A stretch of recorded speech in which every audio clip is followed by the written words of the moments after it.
Hey guys, welcome to another video on the Blue Abroad YouTube channel. We're 37 days away from the opening bounce of opening round. Today has seemingly been a pretty busy day when it comes to media, mainstream media for the Carlton Football Club. So in this video, I want to do a bit of a reaction to what I have consumed today from interviews that have been done. First of all, Marc Pittonet spoke on the radio, so did Dave Cuningham. I want to talk a little bit more about the Luke Sayers extension request and maybe just give some more context to those who are asking or who have asked about what happens now.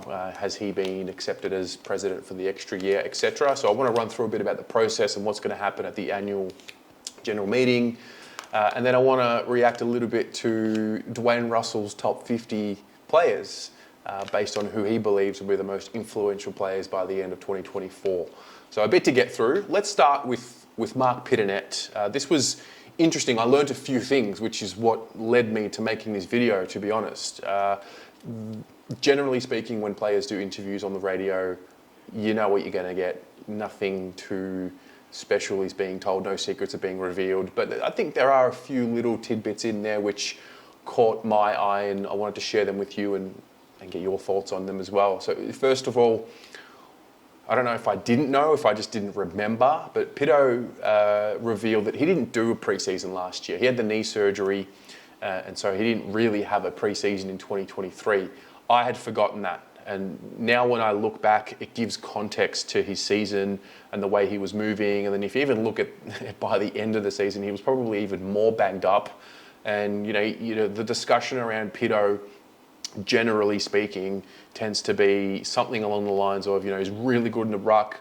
We need a little bit more development from him around the ground. And I guess having no preseason hurt him. It probably showed a bit more because he's such a bigger player. He's a taller player, so the athleticism, is probably not as much as what you would see in other players around the field. So that got me excited, the fact that he's been talking right now about having done most sessions. The other element to this piece of the puzzle is that he and Tom De Koning didn't really have too many repetitions together in the preseason last year to work off each other and build that connection. And that is a word, a theme that we have heard consistently now for coming up to 3 seasons. He used the words, building the game plan off pressure and contest, team defense, things like that. So it's good to hear these things consistently and how we're just leveling up, and we've got a pretty stable group right now who's been together for the most part.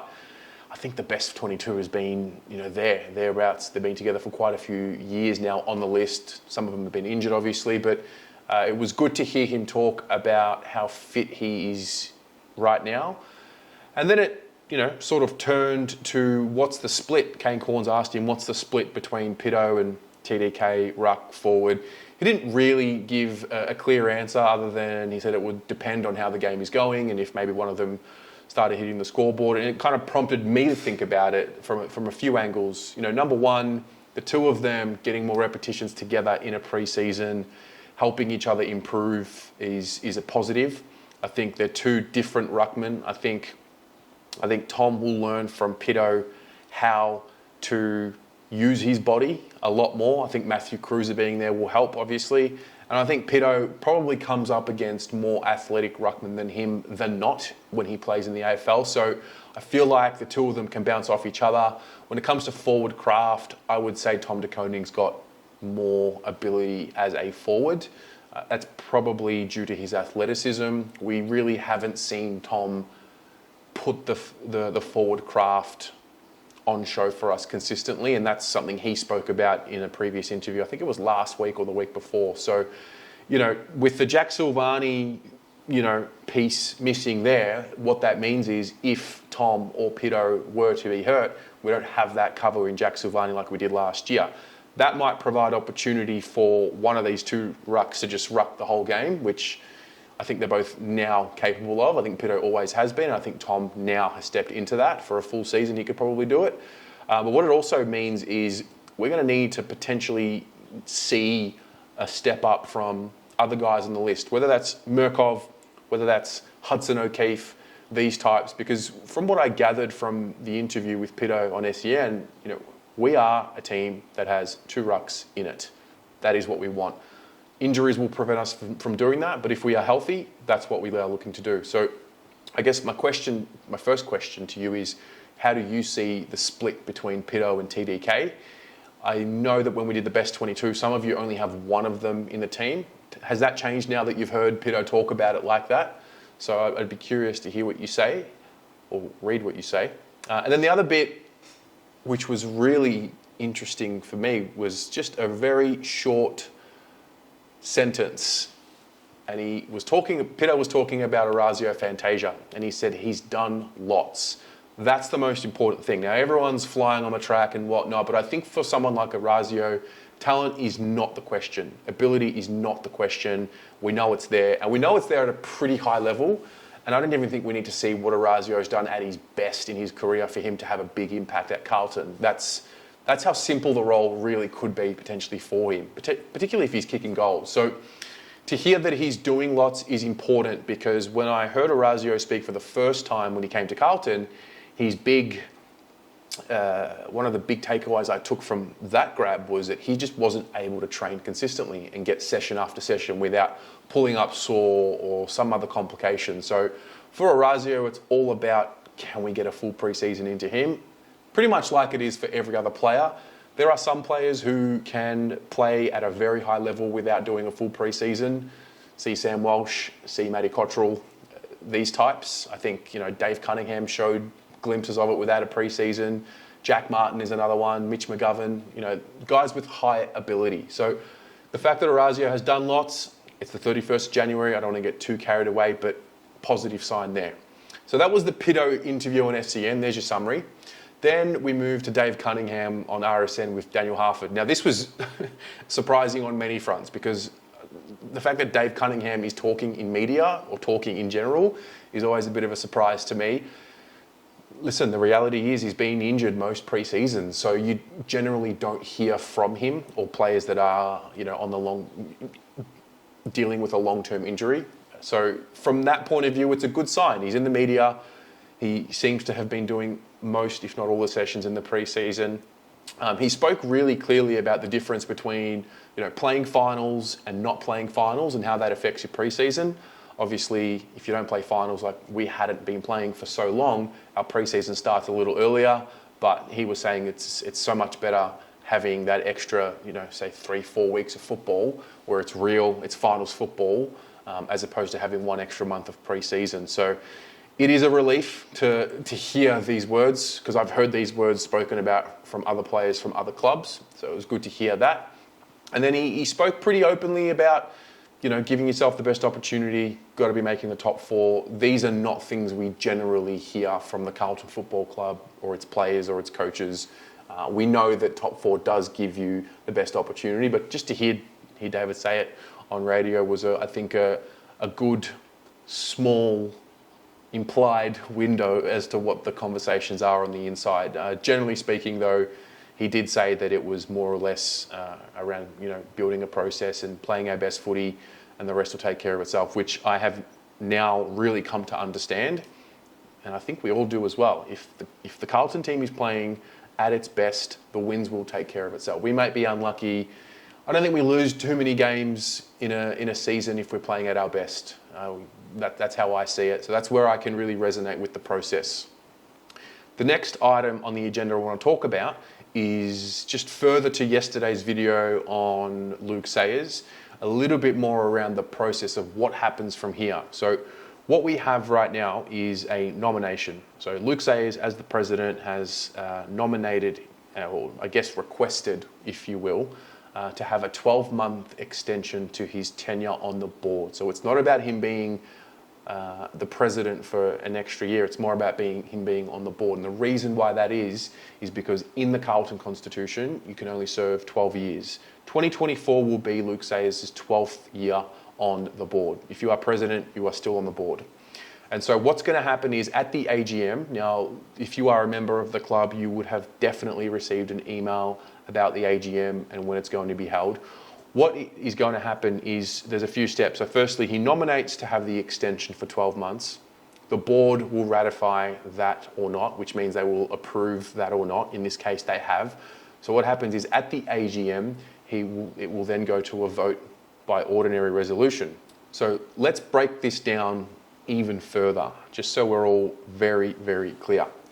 Clause 9.3 subsection E says a director, that is a director on the board, who must otherwise retire under 9.3D may remain in office for a further period of 12 months where the members approve that further period by ordinary resolution. So what we do there is we ask, what is an ordinary resolution? So then we go to the very top of the Constitution where it has all the definitions, and we are led to this. So an ordinary resolution means a resolution passed by a majority of those voting members or directors who are present and entitled to vote at a duly convened general meeting or board meeting, as the case may be. So we are going to have an annual general meeting. The email says, and we got the notice, it'll be held at the Carlton Football Club at Icon Park on Thursday, the 22nd of February at 6 p.m. Okay, so that'll happen right there. It'll be at the Matchday Pavilion. You enter through gate 6 from 5:45. You have the opportunity for members to ask questions during the AGM about the items of business listed, as well as any general questions in respect of the management of the club. So if you are interested in going, that is the information. Now, to take it back to the voting, so if you are going, you will be able to vote. There is also an opportunity for those who cannot be there to vote via proxy. So what does that mean? What that means is if you cannot go and you want to have your vote counted for any of the items on the agenda, you can basically go to the web. You can go to this email that the club sent, or in the description below, I will put the link to the proxy form. Or what it essentially means is you are telling the club that you cannot attend and you would like another voting member to vote on your behalf. So if somebody that you know is going to the AGM, you can fill out this form, you can submit it to the club, and then the person who is, and nominate the person to help you vote, and you can do that. So just to clear that up, I hope that clears things up. Luke Sayers isn't yet approved as president for the extra 12 months. It is going to go to a vote. It has been approved to go to a vote at the AGM. So I wanted to make sure that that was very clear. I'm not sure if I did in my previous video, but just in case I didn't, I thought I'd break it down a little bit more. These constitutions and these legal documents can be a bit tricky to understand, even to someone who's trained to read them, in which I am, and I still find it sometimes tricky to do so. So if you have any questions, first thing you should probably do is ask the club, email the club. If you have any other questions about proxy or anything like that, I'm happy to help, but I think it's probably a better idea to just email the club directly. So that's that. I am curious, does that change anything for you? Will you be attending the AGM? Will you want to vote by proxy? Let me know. And then the final item on the agenda is the top 50 players. This is one that was submitted by Dwayne Russell, who I love Dwayne Russell. I have a lot of respect for him. There are certain media performers who I like more than others, and Dwayne is right at the top for me. I like the way he goes about it. One of the things I like about Dwayne the most is how he interacts with the everyday caller. I think he just gives them a great amount of time and respect and space to say their piece. But he has put his top 50 players based on who he believes will be the most influential players by the end of 2024. Of those, the Carlton players are as follows. So number 5, Charlie Curnow, 22, Sam Walsh, 28, Patrick Cripps, 41, Jacob Wiedering. Now I could sit here and pick apart, Sam Walsh should be higher. How's Jack Viney ahead of Sam Walsh? Anyway, but I thought I would pose the question. Of these players who are in the top 50, if you haven't had a look at it, take a look at it. It's on the SCN website. Are there any players who are not listed from Carlton who you think should be in the top 50 or could be in the top 50? My mind went firstly to Adam Sard.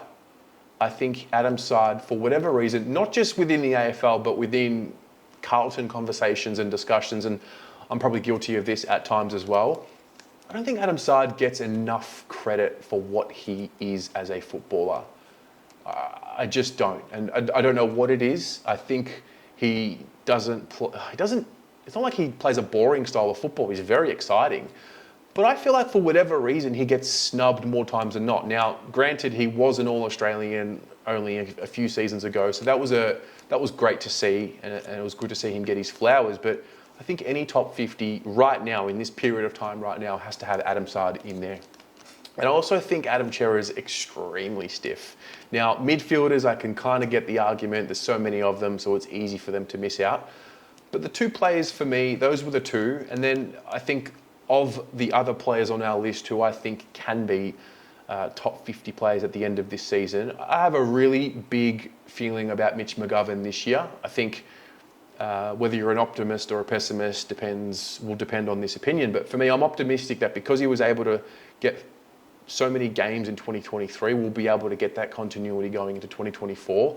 I'm also just seeing a fitter, leaner version of him. I still remember when he first got to the club, his body composition, they themselves, the players, were calling him brackets, and I just think he looks in such better condition now than what he ever has. And I think he's got top 50 talent written all over him. I believe Mitch McGovern's got all-Australian talent.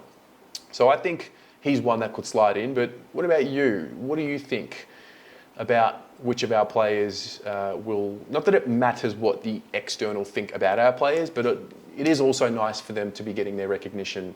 So who do you think of the names who are not in the top 50, as named by Dwayne Russell, that should or could be in the top 50? It's a long update, but it was a lot on the agenda today. So I hope you enjoy that. Chat to you in the comments and see you next time. Go Blues.